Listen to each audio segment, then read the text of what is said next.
Merhaba değerli arkadaşlar. Bir yorum programında tekrar bir aradayız. Bildiğiniz gibi gündemde gerçekten gündemler ülkede çok sıkça değişiyor. Ancak unutulmaması gereken gündemler var. Kaçırılmaması gereken gündemler var. Bu nedenle biz bugünkü çalışmamızı birkaç gündemimi ele alarak yapmaya çalışacağız. E, Sevgili dostumuz Simon Süleymani ile birlikte olacağız bugün. Kendisiyle ilgili beraber bir gündem toparlaması yapmaya çalışacağız. Simon Hocam merhaba, hoş geldin. Nasılsın? Merhabalar, hoş bulduk. Teşekkür ederim. İyiyim. Umarım sizler ve çok kıymetli izleyicileriniz de iyidir. Teşekkürler, sağ olasın hocam. Hocam bildiğiniz gibi demin de belirttiğim gibi gündemler yoğun ancak hiç unutulmaması gerektiğini düşündüğümüz e, bir gündem var şu an ki deprem gündemi. Önce onunla başlayalım istedim. Bu nedenle de sizin Pakkurt olarak yaptığınız bir raporlama vardı depremle ilgili. O konuda ben öncelikle sizden ne yaptınız, neler yaptınız, nelere ulaştınız bu noktada? Onunla ilgili bilgilendirir misiniz bizi lütfen? Evet, maalesef Batı Kürdistan'da Ocak ayının başında çok feci bir deprem yaşandı. Yaklaşık 10 tane büyük Kürdistan şehrini batı tarafında çok feci şekilde etkiledi ve binlerce canımıza mal oldu. Evet. İşin özü şunu söylemekte fayda var. İşgal altındaki Batı Kürdistan'da Türk devleti bu depremi çok ahlaksızca kullandı.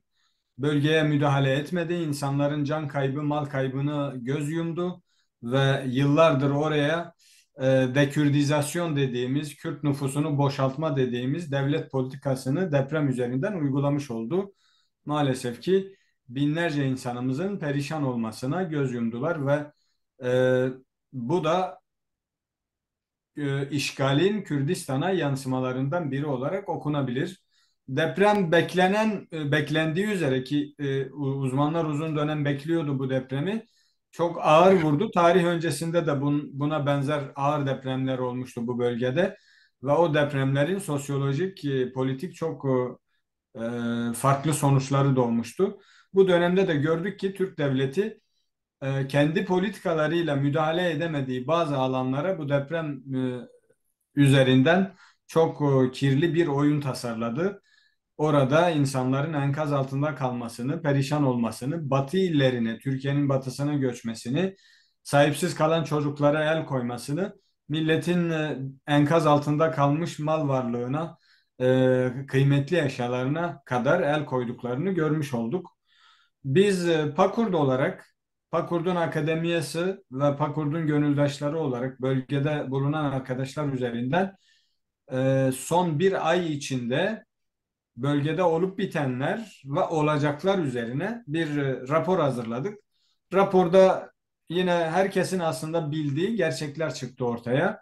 Türk devleti orayı bir ranta çevirmişti tarih boyunca.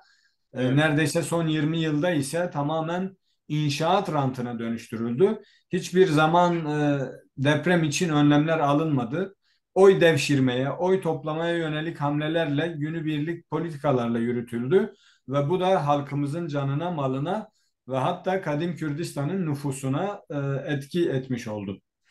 Bu rapor içeriğinde biz aynı zamanda orada deprem öncesi yapılması gerekenler, deprem esnasında yapılması gerekenler ve deprem sonrasında olması gerekenler üzerine başlıklar halinde 4 dilli bir rapor hazırladık. Bunu Batı medyasına da gönderdik. Kürt kamuoyu ile de paylaşmış olduk.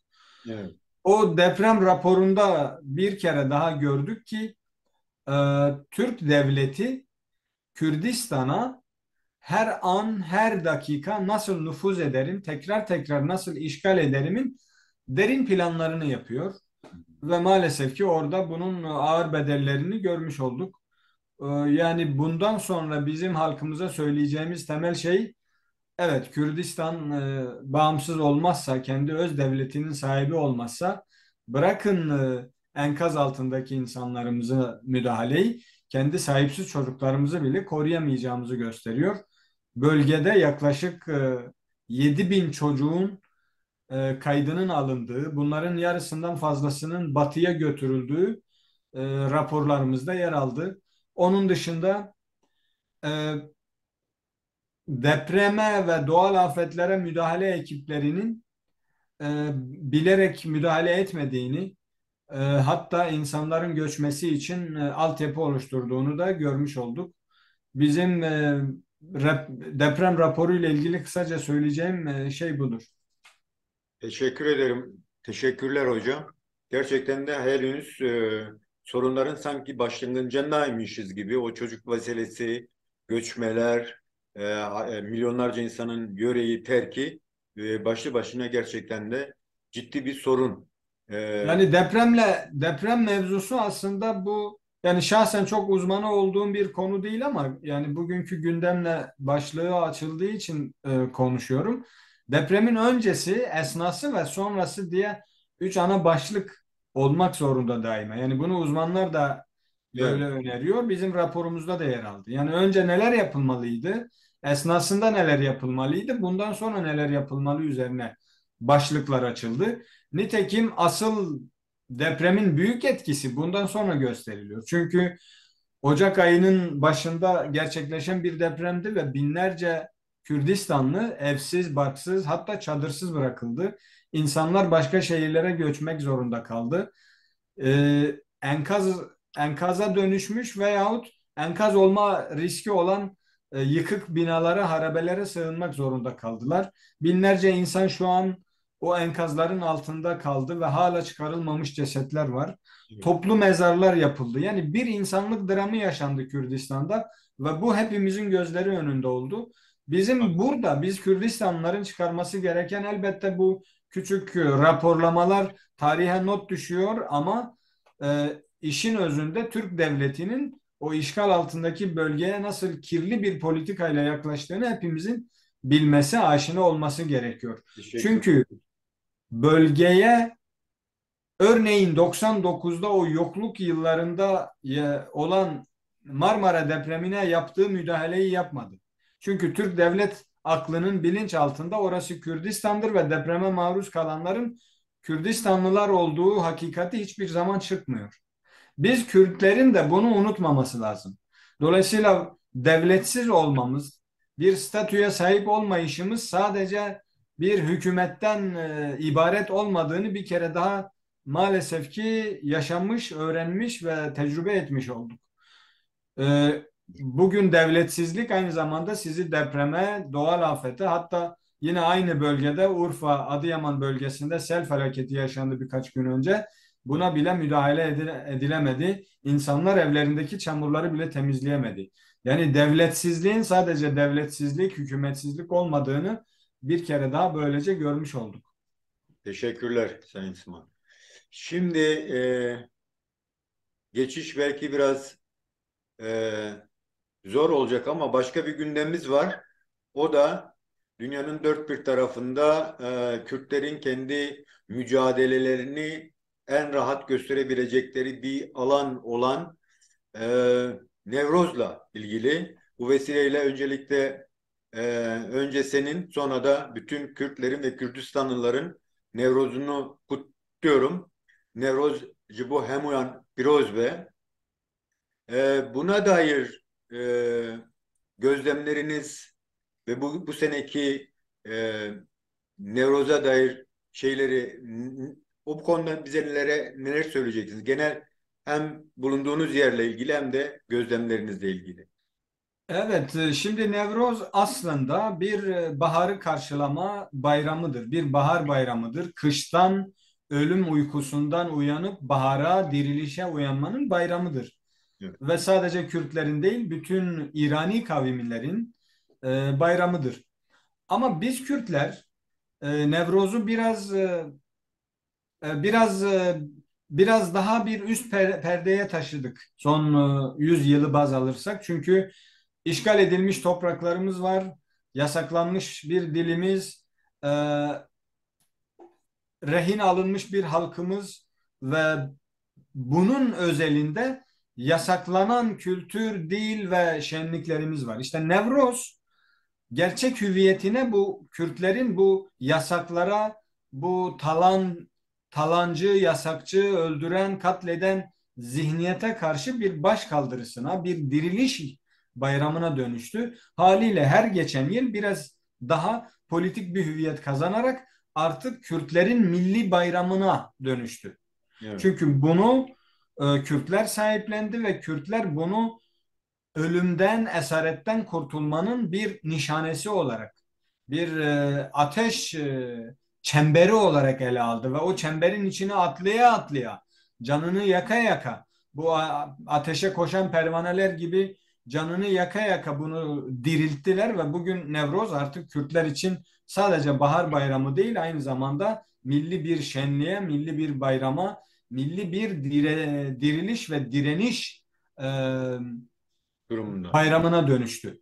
Ve bu yönüyle Kürtler bu Nevroz'la birlikte milli bir birlik oluşturdu. Çünkü dünyada uluslaşmanın, ulus olmanın ana envanterleri vardır. Bunlardan biri işte duyguda birliktir denilir. Örneğin bir yas olduğunda yasta birlik, bir şenlik olduğunda şenlikte birlik ruhu, o duyguda birlik denilen kavram işte Nevroz'la neşv nema buldu Kürdistan'da. Bugün bakıyorsunuz Güney Kürdistan'ın en uç dağlarındaki köylü de Paris'te sürgünde olan Kürtler de aynı ruh, aynı coşku, aynı amaçla o Nevruz'u kutluyor. Evet. Nitekim biz bugünlerde işte 21 Mart'a tekabül eden günlerde Kürdistan'ın neredeyse bütün şehirlerinde, bütün kasabalarında, bütün köylerinde, hatta işgalcilerin cezaevlerinde, hatta sürgündeki Kürtlerin evlerinin balkonlarında bile Nevroz ateşi yanıyor ve bu aynı ruhla şenleniyor. İşte Nevroz'un Kürtler açısından böyle bir alameti farika olma durumu var. Evet. Bir diğer husus, Nevroz'un tarihsel bir anlamı da var. Bu zalimlere karşı başkaldırının bir sembolü olmuştur. Nitekim bugün dört parça Kürdistan'da Kürtler farklı farklı zalimlere, farklı farklı zulümlere baş kaldırarak bu Nevroz ateşini harlamıştır. Kuzey Kürdistan özelinde de söylersek elbette işgalin verdiği Türk devletinin yasaklarından kaynaklı birçok e, yerde unutulmaya yüz tutmuştu. Diyarbakır cezaevinde bedenini ateşe veren devrimci Kürdistanlıların hamlesiyle bu iş artık kuzeyde bambaşka bir hüviyet kazandı.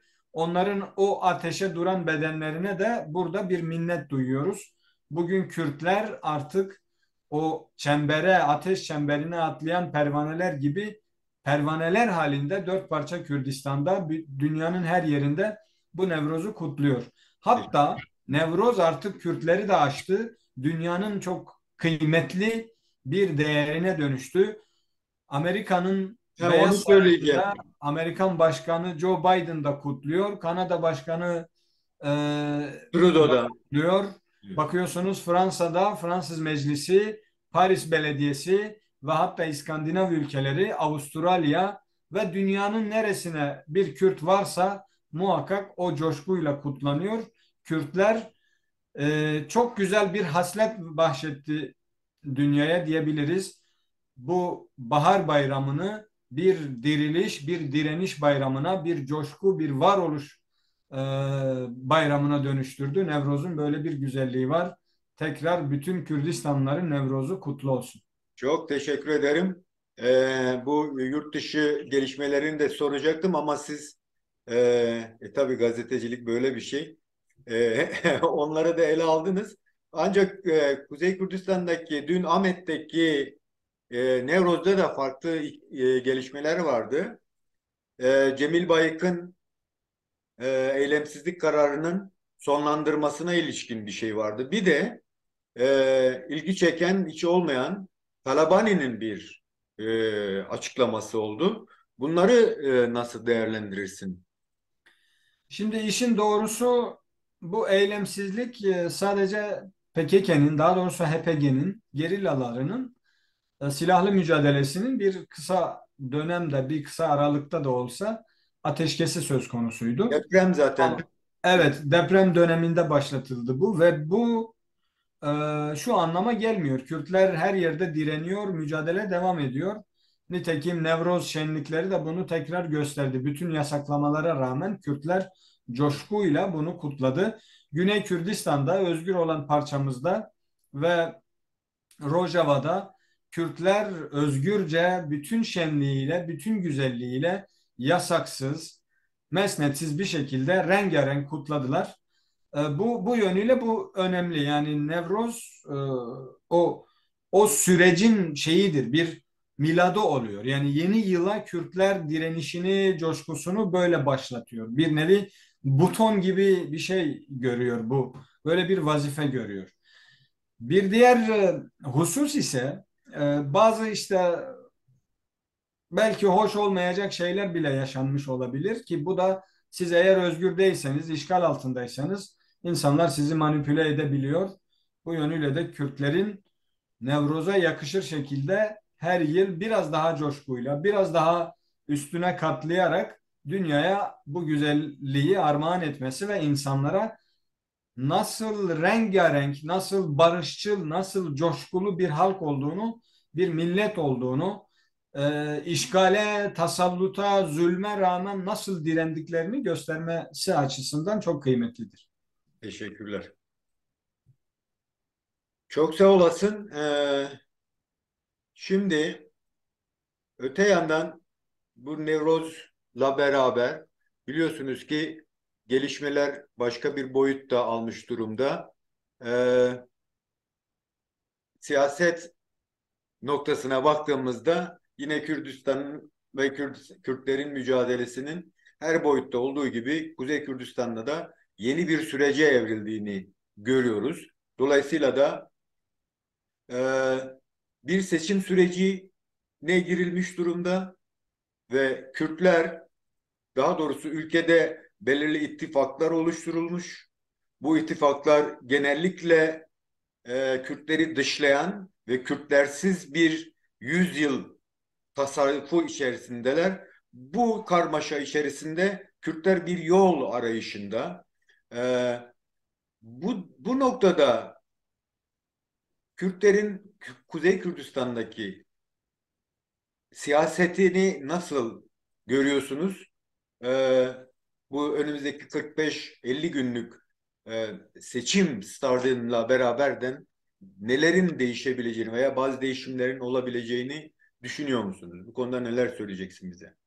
Şimdi Orta Doğu'da 45 gün değil 4,5 saat bile çok uzun bir süredir.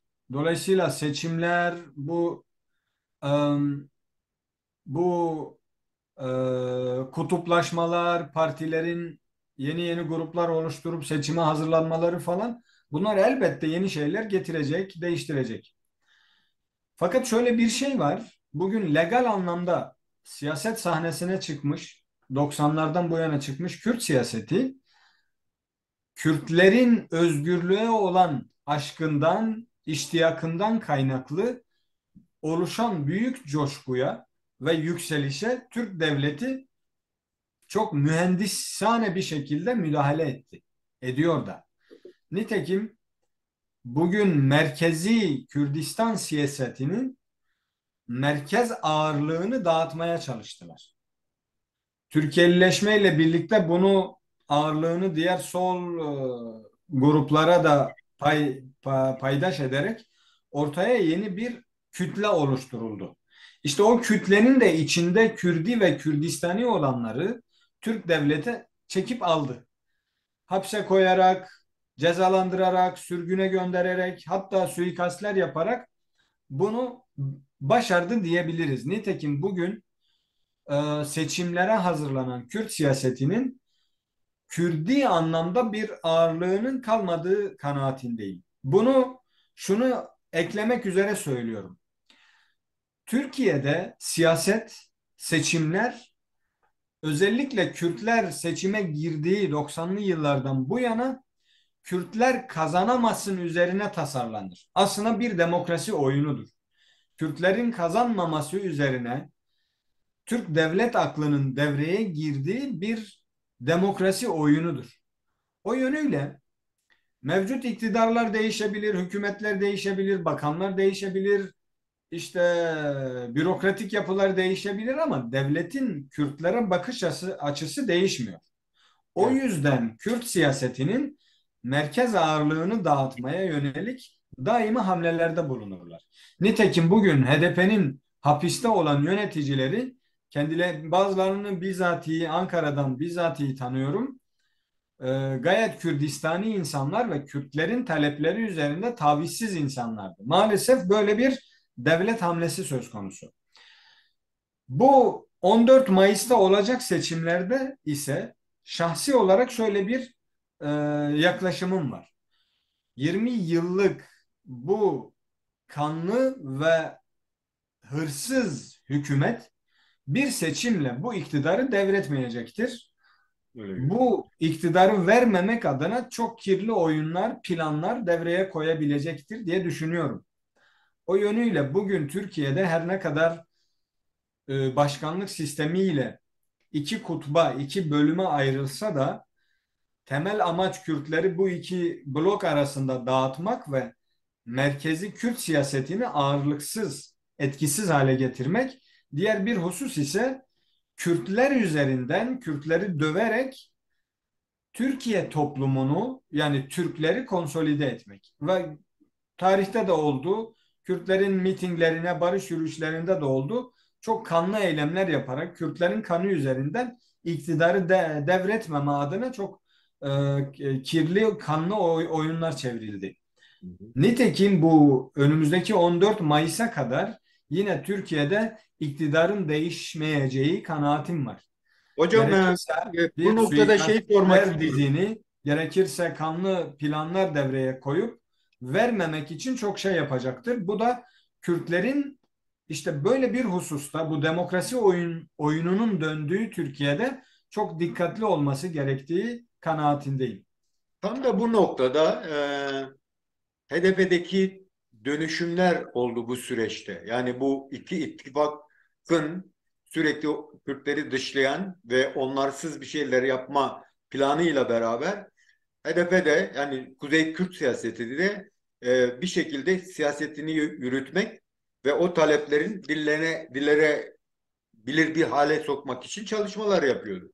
Ne bileyim bir sene önce hazırladığı, deklare ettiği şeyler vardı.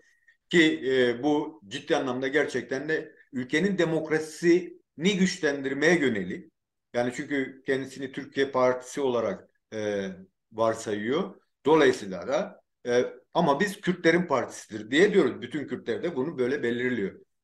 Bu son dönemlerde deprem sürecinde Cumhurbaşkanı adayının gösterilmeyeceğini bir karara bağladılar. Bir önce göstereceğiz sonra göstermeyeceğiz dediler. Sonra CHP ile bir araya gelme durumları tabii öbür tarafta Cumhur ve sağ iktidar talebi faşist iktidar taraftarları sürekli bunları sıkıştırmaya başladı. En son dün mecliste bir görüşme gerçekleşti. Ve bugün yapılan açıklamaya göre de HDP bağımsız aday göstermeyeceğini deklarasyonunu yaptı. Ama açıktan bir Millet İttifakı'nı destekleyeceğine dair herhangi bir şey söylemedi. Bu konuda neler diyeceksiniz? Nasıl bir bu yaklaşımları Kürtlere neler getirir veya getireceği bir şey var mı sizce? Şimdi yani en sonda söyleyeceğimi başta söyleyeyim. Türkiye o kadar antidemokratik bir e, düzeneye oturtuldu ki yani Türkiye'nin düğmeleri en başından o kadar kötü iliklendi ki bugün Türkiye'de hangi blokla çatışırsa çatışsın dayak yiyen Kürtler oluyor. Ve dikkat ettiyseniz iki e, grup da hem Cumhur İttifakı hem Millet İttifakı birbirlerini Kürtler üzerinden dövüyor. Evet. Biri birine sen Kürtlerle görüştün ya da Kürtleri az dövdün diyerek birbirlerini e, hedefe koyuyorlar. Ve genel olarak Türkiye'deki seçmeni de böyle manipüle ediyorlar. Şimdi böyle bir atmosferde, yani demokrasinin D'sinin bile olmadığı Türkiye siyasi partilerinde ve Türk toplumunda bir demokrasi inşa etmek imkansızdır. Bu yönüyle benim temel yaklaşımım şu: Türkiye'leşme ve Türkiye'yi demokratikleştirme hamlesi Kürtlerin enerjisiyle havanda su dövmeye benziyor. Asla sonuç alınmaz. Hatta Kürtler proaktif oldukça, siyaseten ilerledikçe, demokratik Türkiye, işte bir arada yaşam ve diğer azınlıkların hakları, ekolojik toplum gibi kavramlarla Türk kamuoyunu meşgul ettikçe daha da rahatsız oluyorlar ve daha da marjinalleşip radikalleşiyorlar. Bu yönüyle Kürtlerin yapması gereken, ki Türkiye'de Kürtlerin temel olarak seçmen olarak 1/3'e tekabül eden oyları var. Kürtlerin bence yapması gereken, bu boşa kürek çekmek yerine madde madde de olsa Kürtlerin taleplerini dile getirmeleridir. Bu aynı zamanda Kürtlere bir cephe açmış olacak. Üçüncü kanat. Ama maalesef ki Kürt siyaseti merkezi dağıtıldığı için, Kürdi ve Kürdistani olanlar uzaklaştırıldığı için bugün artık düşünün, Türkiye'de %30'a tekabül eden seçmeniniz var Kürtler olarak, ama siz bir e, başkan adayı çıkarmıyorsunuz. Binde bilmem kaç oyu olanlar bile aday olabiliyorken bütün Kürt kamuoyunu temsil edecek, onun taleplerini yerine getirebilecek bir başkan adayı çıkmıyor. Hocam bu noktada bir şey soracağım. Söylediğiniz çok doğru. Her iki tarafta vurmak istiyor. Şimdi eğer HDP bugün, ben taraftım kendi adayını çıkarması için. Çünkü Kürtlerin gerçekten de iyi kötü kendilerini gösterebileceği alanlar, zeminler daha kolay aşılabilirdi. Ancak en azından benim düşündüğüm, ki onlar da düşünmüştür. Bir, hükümetin gitmemek üzere her şeyi yapabileceğine dair bazı veriler var. Bu ne demek? Yani e, sanki Kürtlerin onların önüne yem olarak atılması gibi ve kendi ayaklarının altında ezme süreci. Her iki taraf için söylüyorum. Yani sadece hükümet için söylemiyorum. Bir, bundan kaçınıldı. İki, kendi adaylarını göstermek istememelerine rağmen İyi Parti'deki tepki inanılmaz. Belki izleme olanağınız oldu mu bilmiyorum. Ağa Alioğlu'nun açıklamaları yani zehir zemberek gerçekten. Yani dolayısıyla bunu da düşünerek Kürtlerin gerçekten bu dönem sabit mi kalmaları lazım? Bir hareket mi etmemeleri gerekiyor? Çünkü Rojava'da da aynı sıkıntı geçerli. Uluslararası ilişki dengelerde de bir sıkıntılar var. Biliyorsunuz ki PKK'nın o veya TCK'nin eylemsizlik kararını yine dolaylı yoldan Rojava ve ABD'nin etkisiyle e, gündemi yumuşatmak istemelerine rağmen şu an Türkiye Cumhuriyeti Devleti'nin aklı hayır diyor. Halen de işte bombalamalar devam ediyor. Halen de Rojava'ya girme süreçlerini ayakta tutmaya çalışıyorlar. Böyle baktığımızda Kürt siyaseti ve gelecek ne olacak diye neler söyleyeceksiniz? Şimdi eğer Türkiye'deki 30 milyon Kürt Türklere göre, Türk kamuoyunun temayüllerine göre konum alacaksa biz zaten en başından kaybederiz. Zaten Türklere kalırsa en demokratı bile canı sıkıldığında Kürtlere zehir zemberek hönkürüyor.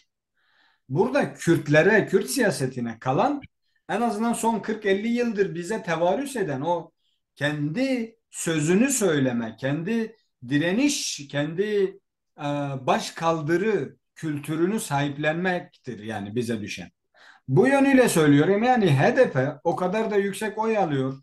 Kürtler bu işe çok büyük bedeller vererek sahip çıkıyor. Kendi adayını belirleyip sonra ikinci tura kalan iki Türk adaya pazarlık masası kurma olanağı yakalamalıydı. Ama Kürt siyaseti o kadar merkezi dağıtıldı ki artık Türkiye'deki diktatörün değişmesine odaklanmış, indirgenmiş oldu. Halbuki bizim meselemiz Türkiye'deki bir diktatörün gidip başka bir başkanın gelmesi değil. Bizim meselemiz daha ulusal bir meseledir. Ve biz e, şahsen hep şuna inanırım yani. Türkiye'de çok büyük bir diktatör var ama Kürtler konusunda en oturulabilecek kişi de Erdoğan'dı yani. Ve Öcalan bunu defaatle dile getirdi. Kürtler onunla masaya oturup güçlü bir lider, büyük bir destek alan bir e, başkan olarak onunla oturup Kürdistan konusunda, Kürtler konusunda bazı kazanımlar elde edebilirdi. Fakat Ama demişler siyasilerimiz ki bunu biraz şahsileştirdiler. Artık şahsi davalarına dönüştürdüler. Kendilerini hapse atan diktatör olarak illa onu devireceğiz veyahut başkan yaptırmayacağız üzerine indirgediler ve biz bu yönüyle kaybettik. Şu an gelmiş düzenekte yine Kürtler kendi adayını çıkarıp kendi adayının arkasında yürüyüp ve bunu pazarlık masasına dönüştürmeliydi. Eğer Türklerin Rojava'ya girmek gibi bir durumu olursa bunu Kürtler aday göstermemişe bakmazlar. Girmeye çalışırlar. Nitekim benim yorumum şudur. Yani artık Türklerin Rojava'ya yeni bir işgal yapması söz konusu değildir. Hadlerine değildir. Hem uluslararası konjonktür buna izin vermez hem Türklerin kendi iç dinamikleri, ekonomisi, şuyu buyu buna müsait değil. Diğer bir husus ise Kürtler kendi eliyle Türkiye'ye entegre edilip Türkiye'deki Türk sorununun e, çözüm masasına dönüştürüldü. Halbuki bizim çok daha spesifik sorunlarımız var. Bizim bunları pazarlık masasına götürebilecek hamlelere ihtiyacımız var. Bugün evet aleni bir şekilde çıkıp HDP yöneticileri biz tamam aday göstermiyoruz. İşte Cumhur İttifakı'nın veyahut Millet İttifakı'nın adayına destek vereceğiz de demediler ama zaten hem Demirtaş hem Ahmet Türk hem başka HDP'li isimler ya aleni ya sözlü Kılıçdaroğlu'na destek vereceklerini belli ettiler. Neye tekabül, neye karşılık? Hiçbir şeye. İşte burada biz özgül ağırlığımızı kaybettik diye düşünüyoruz bu yönüyle. hocam, Yoksa hocam iki Türklerin dakikamız derdi var. kendisini dövecek yeni bir diktatör, yeni bir başkan seçmek değil yani. Oğluna oy verecek. Halbuki sizin bu potansiyelinizi çok daha farklı kullanmanız lazım. Ama işin özünde benim her zaman başta da söylediğim üzere maalesef ki Kürt siyasetinin merkezinin dağıtılması yönetim e, kadrolarına Türk solunun, Türkçülerin veyahut devlet aklının konulmasından kaynaklı. Biz Kürtlerin seçmen olarak bu oyunu bir şekilde bozmamız lazım.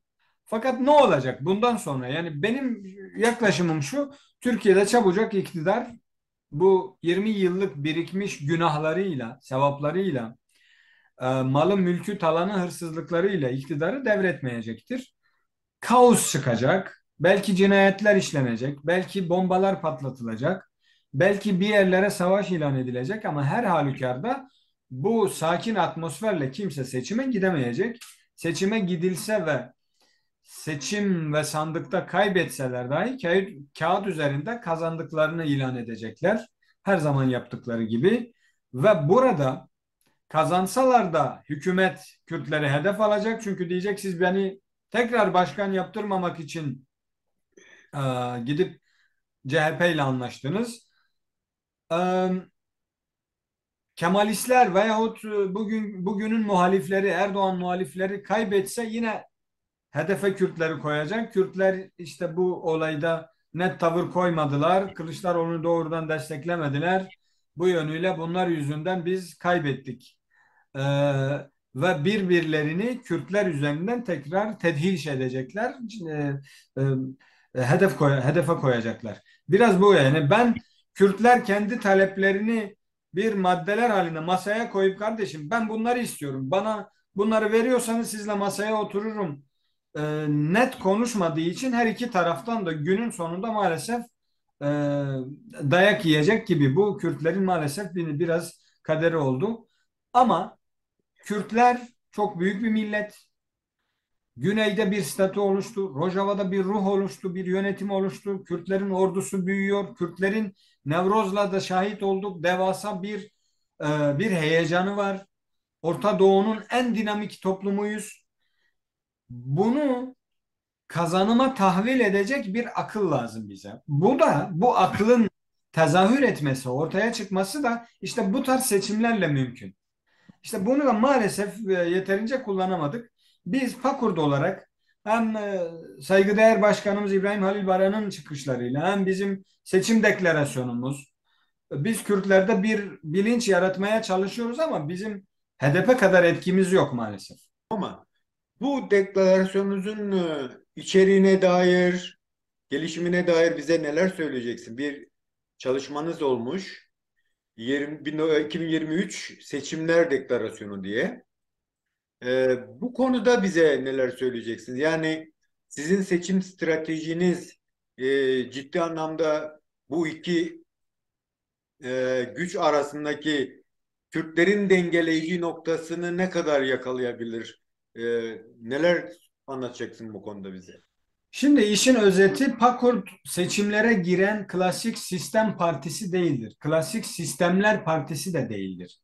Pakurt dijital ortamda kurulmuş Kürdistan'ın bir devlete dönüşmesi fikrinin diri tutulması ve nesilden nesile yayılması amacıyla kurulmuş bir fikir hareketidir aslında. Ama Kürdistan'ın her bir derdini kendine dert eden Pakurt, Kürdistan'ın kaderinin belirlendiği bu özel zamanlarda ki bunlardan biri seçimdir, daima sözünü daha yüksekten söyler. Kürdistan kamuoyunu, Kürdistanlılara, hatta aklı, fikri, ufku Türkiyeleşmeyle ihval edilmiş Kürdistanlılara bir vizyon sunar. Nitekim bu 2023 ve seçimler deklarasyonumuzdaki 7 maddede de Kürtlere aslında seçimlere giderken ya da birilerine oy verirken hangi taleplerle gitmesi gerektiği üzerine bir yol haritası koyduk. Şimdi o maddeleri 7 maddeyi böyle özetlersem içinde anayasal olarak Kürtlerin Kürt olarak tanınma talebi var. İçinde 100 yıldır Kürdistan dağları, bayırları, şehirleri, ovaları, köylerinin değiştirilmiş isimlerinin tekrar iadesi talebi var. İçinde el konulmuş, işgal edilmiş, talan edilmiş belediyelerin iadesi ve bu anlamda Kürtlerin seçilmişlerinin e, rehin tutulmalarının son bulması talepleri var. Bizim ulus olmaktan kaynaklı ana dilde eğitim, ana dilde e, öğretim e, ve Kürt şehirlerinde Kürt çocuklarının Kürtçe eğitim alması gibi talepleri sıralıyoruz. Yıllardır çeşitli sebeplerle Türk devletinin çeşitli bahanelerle hapse atıp rehin aldığı Kürdistanlı siyasilerin bir an önce haklarının iade edilmesi ve serbest bırakılmasının talebi var. Yani biz bunları Kürdistanlılara bir vizyon koymak, seçime giderken, partilerle uzlaşırken ne talep etmeleri gerekir diye bir yol haritası koyuyoruz. Bu seçimler deklarasyonunda elbette bizim muhatap alacak bir iktidar partisi veyahut bir muhalefet partisi veyahut Kürtlerin oyunu alan bir HDP yok. Ama bizim muhatabımız Kürdistanlılardır, Kürdistan kamuoyudur. En azından bu maddelerde uzlaşmamız gerektiği, Türklerden talepkar olmamız gerektiği hakikatini haykırıyoruz. Şunu ibretle dillendirmek istiyorum. Kürtler 100 yıldır ezilen, yasaklanan, öldürülen, hapsedilen olmasına rağmen yine tavizi Kürtler veriyor. Halbuki burada düşünün biz Türk soluna bile taviz veriyoruz. Halbuki dünyada sol demek ezilen ulusa destek çıkan, onun önünü açmaya çalışan hamlelerde bulunur. Bunlar ise Türk solu bile bugün Kürtlere köstek olmaktan, saçma sapan taleplerle gelmekten, Kürtlerin sırtında statü kazanmaktan, vekil olmaktan, oy devşirmekten başka bir şey istemiyorlar. Bu yönüyle bu deklarasyonla biz Kürdistanlılara bakın önümüzde bir tarihi fırsat var. Türkiye'de sistem ikili sisteme döndü. Ya A B kazanır ya B kazanır. Kürtler bu sistemde hangi tarafa oy verirse orası kazanır. İşte bunu alıp bizim bir kazanıma tahvil etmemiz, Kürtlerin taleplerinin en azından masaya getirilebileceği bir dönemdir bu. Biz de bu yönüyle böyle 7 maddelik bir seçim deklarasyonu koyduk. hem başkanlık seçiminde hem parlamento seçimlerinde Kürtlerin hangi taleplerinin yükselmesi gerektiği, altının çizilmesi gerektiğini böylece paylaşmış olduk. Halkımızın önüne koymuş olduk. Evet. Şimdi bir de başka bir boyut var. Yani e, eleştirilerin hedefinde olan bir HDP var. Gerekçesi de belli. Çünkü var olan Kürt siyaseti potansiyelinin çoğunluğunu e, barındırdığı için, öte yandan hemen hemen eşit ölçüde bir birikimle Kürtlerin kendisi var. Yani %30'luk pay diyelim ki HDP'ye gidiyorsa, geri kalan %60-70'lik bir Kürt potansiyeli var. Bunun da %50'si diyelim ki siyasi, dediğin gibi sistem partileri arasında dağılıyor. Yine geride kalıyor %30'luk bir pay. Bu %30'luk payın hareketi, bu sizin talepleri, hani sizin dile getirdiğiniz ne kadar dillendirebiliyor, ne kadar yer edinebiliyor. Bir bu, ikincisi Hakpar'ın, Hüdapar'ın, affedersin, Hüdapar'ın Cumhur İttifakı'nda yer alma isteğinin bu potansiyele etkisini, yani bu potansiyel HDP'ye mi yönelir, HDP'den daha çok başka mı kaçar Hüdapar olduğu için? Çünkü Hüdapar kendi programında ana dilden, eğitimden bahseder. İşte Kürdistan'ın tanınmasından bahseder. Hani HDP'ye konser herhalde bütün Kürtleri şey alırlar gibi bir mantık var baktığımızda. Bu bizim geri kalan %50'ye neler diyeceksiniz? Şimdi işin özünde şu var. Elbette bugün en örgütlü yapı ve Kürtlerden en yüksek oy alan parti HDP olduğu için biz Kürdistanlılar bir talebimiz olduğunda doğrudan talepleri oraya veyahut eleştirileri oraya yönlendirebiliyoruz. Bu nasıl oy veriyorsak öyle de hesap sorma, talep etme hakkı veriyor bize. Evet. Şöyle bir risk var. HDP gibi Kürtlerden oy alan bir partinin söylemsel olarak herhangi bir sistem partisinden ayrışmayışı, yuvarlak taleplerin, kavramların dillendirilmesi, örneğin Türkiye'ye demokrasi, bunu CHP de söylüyor, bunu MHP de söylüyor. Anlatabiliyor muyum? Böyle bir Kürtleri doğrudan etiketleyen bir talebin olmayışı Kürt potansiyelini, o toplanan %30'un da dağılma riskini barındırıyor. Şimdi bir seçmen aynı zamanda şu refleksle yaklaşabilir. HDP de aynı şeyi istiyor, CHP de istiyor. HDP de adalet diyor, CHP de. Hatta CHP Genel Başkanı günlerce adalet için yürüdü. Ben CHP'ye gider oy veririm. Orada aday adayı olurum. Orada siyaset barındırırım. En azından Türk devletinin hedefine girmemiş olur. Yani böyle bir algı yaratabilir insanlarımızda. Ama söz konusu Kürtlerin talebi ise %12 almasın HDP, %6 alsın ki tarihte öyle de almıştı. Ama talepler netleşsin. Talepler netleştiğinde bütün Kürdistan kamuoyu bu davayı sahiplenebilir. Bu yönüyle bu nokta biraz ayrıştırıcı bir nokta. Gelelim diğer partilere. Yani bugün bu suç sadece HDP'nin mi? Elbette değil. Aynı zamanda bizim de suçumuz, sistemin suçu, işgalin suçu, siyasal İslamcıların suçu, siyasal Kürt İslamcıların suçu e, ve hakeza. Hatta Kürdistan'da önü açılan din adıyla Kürtleri kandıran cemaatlerin, tarikatların suçu. Yani bu birikmiş bir suç. Dolayısıyla bugün bunun talepkarı ister HDP olsun, ister Hüdapar olsun, ister herhangi bir Kürt STK'sı olsun maddelerin netleşmesi lazım. Hem bugün mesela Hüdapar'ın çok konuşulan programına baktığınızda ya bunu HDP de talep edebilir, etmeli de. Ve düşünün HDP bu taleplerde bulunsa ki Kürtlerin çok reva haklarıdır. Bu sefer hem Hüdapar hem HDP hem herhangi bir Kürt STK'sı hem PAKURT dijital ortamda sesini duyurmaya çalışan her birimiz aynı ortak noktada birleşmiş oluyoruz. Taleplerimiz birleştiğinde tekleştiğinde bu şu demektir. Türkler, Türk kamuoyu, evet Kürtlerin dincisi de, sağcısı da, solcusu da, dijitali de şu bir 2 3 maddede hemfikir ve bizden istiyorlar. Biz gerçekten birlikte yaşamak istiyorsak, bu insanlarla şey oluyorsak bu maddelere göz atmamız gerekir diyecekler. Elbette Türk toplumu, Türk devleti, Türk zihniyeti barbardır, talancıdır, yok etmeye, yok saymaya odaklıdır. Bizi çabucak kabul etmez, hiçbir talebimize sıcak yaklaşmaz. Ama onların ne yaptığının bir önemi yok. Biz kendi nazarımızda sağcısıyla, solcusuyla, dindarıyla, dinsiziyle Türklerin canı cehenneme. Bizim taleplerimiz bunlardır diyebilecek bir konuma oturmamız lazım. Bu yönüyle söylüyoruz. Yoksa işte ne güzel Hüdapar. Halbuki hepimiz biliyoruz ki Hüdapar'ın siyakı da belli, sibakı da belli, Cemaziyel evveli belli.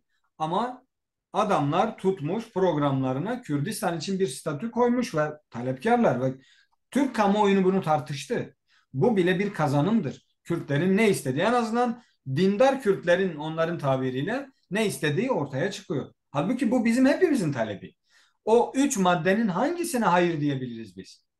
Bu yönüyle yani Kürtler elbette bir parti çatısında tutup bütün o 30 milyon Kürt CHP, HDP'ye oy vermez. Hüdapar'a da vermez. Pakur'da da destek vermez.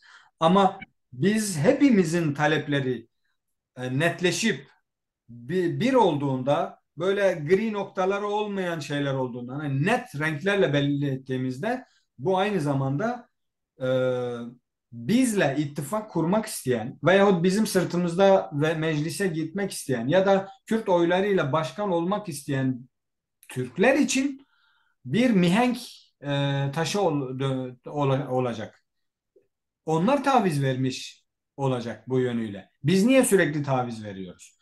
Yani elle tutulmaz, gözle görülmez taleplerle biz hiçbir yere varamıyoruz, varmadık da. Bu yönüyle bu mühim. Kürtlerin taleplerinden net olması lazım. Bunun birinci muhatabı HDP'dir, sonra diğer bütün Kürtlerdir. Peki hocam, çok teşekkür ederim. Son olarak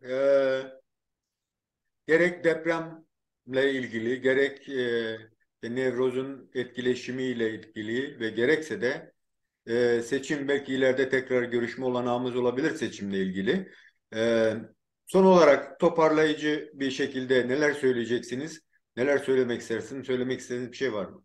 Ya işin özü şu. Yani benim naçizane hem muhabirlik yapan hem siyaseti yakinen takip eden bir Kürt olarak Kürdistanlılara bir kardeşleri olarak şu tavsiyede bulunabilirim.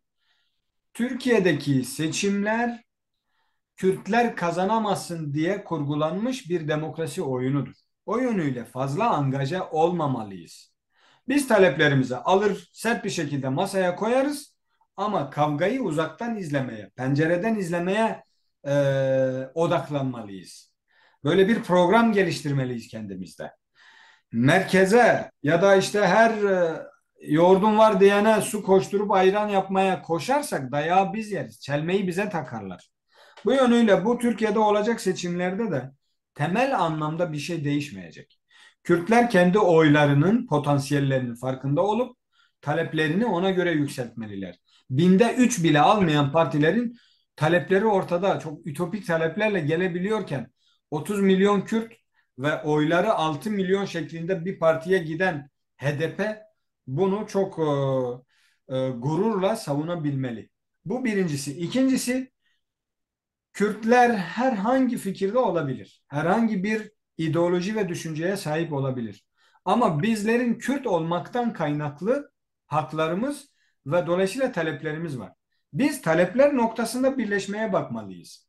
Birbirimizi ayrıştıran konulardan vurmak yerine hakkımızı gasp eden Türk hükümetine, Türk toplumuna karşı bizim taleplerde ses birliği etmemiz elzemdir. Bu da benim naçizane bir çağrımdır. Teşekkürler hocam. Değerli dostlar, değerli arkadaşlar, Yorum Analiz programının bir tanesinin daha sonuna gelmiş bulunuyoruz. Değerli konuğumuz Simon Süleymani. Kendilerine teşekkür ediyoruz. Pakkurt olarak da teşekkür ediyoruz bize bu paylaşımlarınızdan dolayı. E, Kapatmadan önce yine aklınıza geçen bir şeyler varsa söylemek isterseniz Kapatacağız çünkü hocam. Hocam ağzınıza sağlık. Çok güzel bir iş yapıyorsunuz. Dijital çağın gereksinimlerinin hakkını veriyorsunuz. Zaman dilimlerine takılmadan, bulunduğunuz uzaktaki ülkeye bakmadan Kürdistan'ın dertleriyle dertlenip burada zaman ayırıp bizlere de söz hakkı veriyorsunuz. Bu yönüyle bir Kürt olarak belki de haddimi aşarak Kürtler adına ben size teşekkür edeyim son söz olarak. Teşekkürler, sağ olasın. Ama ben bu yönüyle bir başka şeyi de belirteyim. Hiç söylemezdim ama Kürtler pek izlememeye niyetli galiba. Bütün Kürtleri. Yani bakıyorum çok güzel çalışmalar yapılıyor internet üzerinde, YouTube üzerinde. Kürtçesi yapanlar var, Türkçesini yapan var, İngilizcesini yapanlar var. Ne bileyim STK'larımız var. Ama bakıyorsunuz izlenme oranlarına. Gerçekten çok zayıf kalıyor. Bu vesileyle onunla seyirci arkadaşlarımızı da uyaralım. Yani YouTube'un gerçekten bir algoritması var. Yani diyelim ki yani Pakurt bir şeyler yaptığında, gündeme soktuğunda 1 milyonun beğenmesi başka bir şey, 150 kişinin beğenmesi başka bir şey. Yani Kürtlerin gündemleşebileceği dediğiniz gibi dijital bir ortamda umarım bunu da yakalarız. Yine de çok teşekkür ederim hatırlatmaların için. Kendinize iyi bakın. Hoşça kalın diyorum. Görüşmek üzere.